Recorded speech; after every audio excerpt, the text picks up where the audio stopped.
Hello बच्चों, कैसे हो आप लोग। आई होप आप लोग बढ़िया होंगे, बढ़िया से लेक्चर्स को अटेंड कर रहे होंगे और किसी भी तरीके से आपको लेक्चर्स को अटेंड करने में कोई भी प्रॉब्लम्स नहीं आ रही होगी। बच्चों जैसा कि इन्फॉर्म है, class 8th subject science NCERT की जो सभी चैप्टर्स हैं वो आपको यूट्यूब चैनल पर प्रोवाइड किए जा रहे हैं, सीक्वेंस से प्रोवाइड किए जा रहे हैं, जैसे कि आप लोगों को कोई भी प्रॉब्लम्स नहीं आनी चाहिए। बस करना क्या है, आपको लेक्चर्स को सीक्वेंस से देखना है, अच्छे से देखना है, मन लगा के देखना है। और जो भी नोट्स मैंने प्रोवाइड किए हैं यूट्यूब के किसी भी चैप्टर के प्लेलिस्ट में, वहाँ पर आप नोट्स भी प्रिपेयर कर सकते हो। बच्चों जैसा कि इन्फॉर्म है, अभी हमारा चैप्टर नंबर 15 रनिंग में है और नेचुरल फिनोमेना पढ़ रहे हैं और एक टॉपिक हम लाइटिंग के बारे में कंप्लीट कर चुके हैं और हम सेकंड टॉपिक अर्थक्वेक्स के बारे में जानेंगे। अर्थक्वेक क्या होता है बच्चों? भूकंप। अब याद आ गया होगा अर्थक्वेक क्या होता है। अर्थक्वेक होता है भूकंप। आपने काफ़ी बार इसको सुना ही होगा, फिर फील तो आई थिंक बहुत कम किया होगा आपने, सुना खूब होगा आपने भूकंप के बारे में, न्यूज़ चैनल्स में, मीडिया में, सोशल मीडिया पे, टेलीविज़न पर, कई जगह आप लोग इसको सुन चुके हैं, अखबार वगैरह में भूकंप के बारे में। तो आइए आज हम इसको पढ़ेंगे। भूकंप काफ़ी विनाशकारी होता है, नुकसान हमें बहुत ट्रेजेडी पहुंचाता है, कई लोग इसमें मारे भी जाते हैं कई जगह। तो इसके बारे में हम क्लियर करते हैं। इसके लिए आप लोग पेज नंबर 190 ओपन करिएगा। पेज नंबर 190 और आपका टॉपिक है earthquake. You just learn about thunder storm and lighting. आप थंडर स्टॉर्म और लाइटिंग के बारे में अभी हमने आपको बता दिया। In class 7th you learn about cyclone, और क्लास 7th में आपने साइक्लोन के बारे में भी पढ़ चुके हो। ठीक है बच्चों, नहीं पढ़ा है तो क्लास 7th की वीडियोस डली हुई है हमारे यूट्यूब चैनल पर। This natural phenomena can cause large scale destruction of humans life and property. कोई सी भी प्राकृतिक आपदा हो, कोई सी भी प्राकृतिक आपदा हो, वो बड़े पैमाने पर नुकसान पहुंचाती है। क्या? जीवन को और प्रॉपर्टी को। Fortunately this phenomena can be predicted of some extent. कई की तो पहले भविष्यवाणी हो पाती है, कई की नहीं भी हो पाती है, क्योंकि अचानक आती है, हमारे हाथ में, कंट्रोल में नहीं है ये सब चीज़ें, मैंने आपको बता दिया है। The weather department can warn about a thunder storm developing in some area. Weather department क्या करता है? थंडर स्टॉर्म है, मालूम पहले चल जाता है तो पहले वो वार्निंग कर देता है, हाँ भाई चक्र साइक्लोन आने वाला है, थंडर स्टॉर्म आने वाला है, मौसम खराब होने वाला है, तो पहले वो इस चीज़ की वार्निंग हमें प्रोवाइड करा देता है।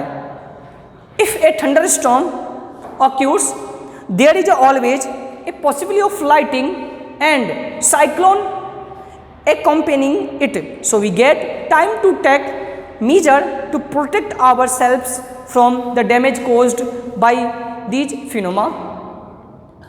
जो ये थंडर स्टॉर्म होता है, ये लाइटिंग, साइक्लोन, ये सब एक ही प्रोसेस है, अचानक आते हैं और बहुत ज़्यादा नुकसान, बहुत ज़्यादा डैमेज हमें पहुंचाते हैं। नेक्स्ट पेज पाइएगा बच्चों।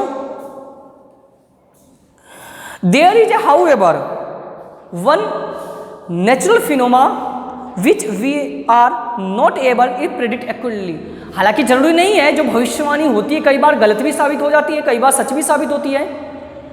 इट इज एन अर्थक्वेक, इसी में से एक अर्थक्वेक है, भूकंप है। It can cause damage to human life and property, जो कि मानव जीवन की, मानव प्रॉपर्टी की, जो प्रॉपर्टी है हमारी, उसको बहुत ज़्यादा नुकसान, जनधन की बहुत ज़्यादा हानि होती है।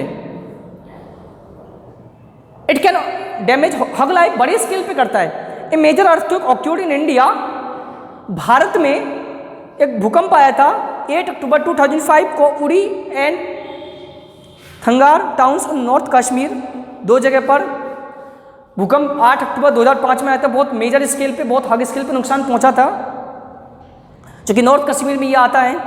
बिफोर डैट है, हालांकि डायग्राम भी नीचे दिया गया है, जो भूकंप आया था कितनी नुकसान पहुंचा था। Before that a major earthquake occurred in 26 January 2001 in Bhuj district in Gujarat. Gujarat के भुज में भी 26 जनवरी 2001 को भयानक विनाशकारी भूकंप आया था, जिसमें कई हजार, कई सैकड़ों लोग मारे गए थे, कई जनधन की हानि हुई थी इसमें। तो एक्चुअली बच्चों, जो भूकंप होता है बहुत ही ज़्यादा नुकसान पहुंचाता है, ये बड़े पैमाने पे। बढ़िया है कि हम लोग फील नहीं करते हैं, इसको फील नहीं किया, सिर्फ सुनाते ही हैं, लेकिन जब आता है तो बहुत ट्रेजेडी पहुंचाता है कई लोग, और इसको रोक भी नहीं सकते हम। बड़े बड़े बिल्डिंग्स, बड़े बड़े टावर सब धराशायी हो जाते हैं, ज़मीन पर गिर जाते हैं। इसके बाद पढ़ते हैं व्हाट इज एन अर्थक्वेक। आपको दिया गया अर्थक्वेक क्या है, भूकंप क्या है। What happens when it occurs, आखिरकार कैसे होता है ये? What can we do to minimize effect, हम इसके इफेक्ट को कैसे कम कर सकते हैं? रोक नहीं सकते, नेचुरल फिनोमेना को हम नहीं रोक सकते, लाइटिंग होगी, थंडरस्टॉर्म होगा, साइक्लोन होगा, अर्थक्वेक भी आएगा, लेकिन हमारे द्वारा इसको रोका नहीं जा सकता। These are some of the question which we shall discuss below. आइए इन क्वेश्चनों के आंसरों को हम ढूंढते हैं। सबसे फर्स्ट क्वेश्चन था व्हाट इज एन अर्थक्वेक, भूकंप क्या है? An earthquake is a sudden shaking or trembling of the earth which lasts for a very short time. It is caused by a disturbance deep inside the earth crust. अचानक sudden हिल गया, मतलब krumping कर गया पृथ्वी के नीचे, कोई बहुत ही कम समय में एक तीव्र हलचल होना ही भूकंप है। बहुत कम टाइम में जमीन के अंदर कुछ हलचल हो गया, वही क्या है? भूकंप की कैटेगरी में आ जाता है। इट इज कॉज्ड, होता क्या है? Disturbance of the earth crust. Earth crust means भूगर्भ में, पृथ्वी के नीचे अगर डिस्टर्बेंस हो जाता है तो भूकंप का कारण बनता है। Earthquakes occur all the time, all over the earth. भूकंप कहीं भी कभी भी आ सकता है, कोई फिक्स नहीं है। They are not even notice, इसको हम नोटिस भी नहीं कर पाते, पता भी नहीं लग पाता। अचानक कोई बरसात तो है नहीं कि मौसम खराब होने वाला है, हवा चल रही है, हम कहते हैं कि बरसात आने वाली है।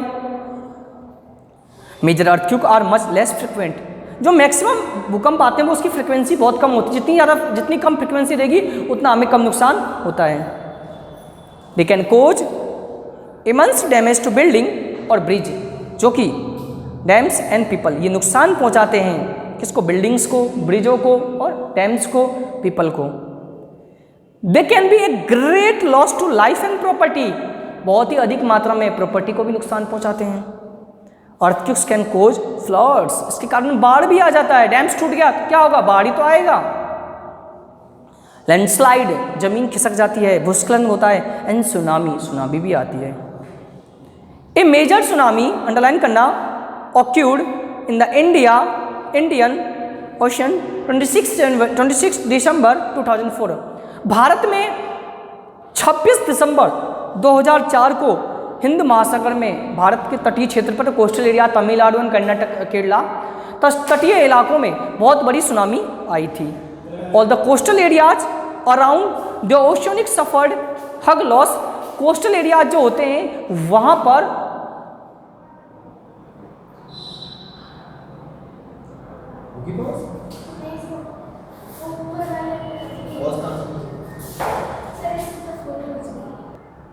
तो नुकसान बहुत भारी तबाही पहुंचाता है।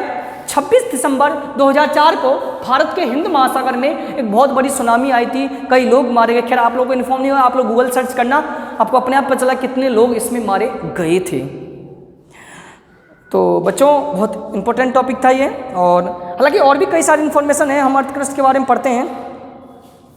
आप को एक एक्टिविटी दी गई है, फिर एक आपको दे what cause in earthquake, earthquake का कारण क्या होता है। हालांकि हमने भूकंप के बारे में जान लिया, कारण भी तो जानना जरूरी है हमारे लिए। तो एक my grand mother told the earth is balance on the horn a bull when the bull shift it the other horn and earthquake takes place, how could its be true. हालांकि हम लोग अपने दादाजी वगैरह से ऐसे अंधविश्वास के रूप में बात करके लोग कहते हैं कि ये कछुए के ऊपर पृथ्वी टिकी हुई है, जब वो हिलता है, नाक के ऊपर टिकी हुई है पृथ्वी, जब वो हिलता है तो भूकंप आता है। लेकिन ये साइंटिफिक दृष्टिकोण से सही नहीं है। साइंटिफिक दृष्टिकोण से इसके कई रीजन है भूकंप आने के, सिर्फ ये रीजन नहीं है कि हम अपने अंधविश्वासों में लेके जाएं। तो क्या रीजन है, उन सब चीज़ों को बच्चों हम नेक्स्ट वीडियो लेक्चर में डिस्कस करेंगे। तब तक के लिए लेक्चर को आप अच्छे से देखिए, मन लगा के देखिए। कोई भी प्रॉब्लम्स हो, कोई भी डाउट्स हो तो आप लोग उसको कॉन्टैक्ट करके कमेंट बॉक्स में लिख सकते हैं। So thank you students, thank you for watching this video and attend this session.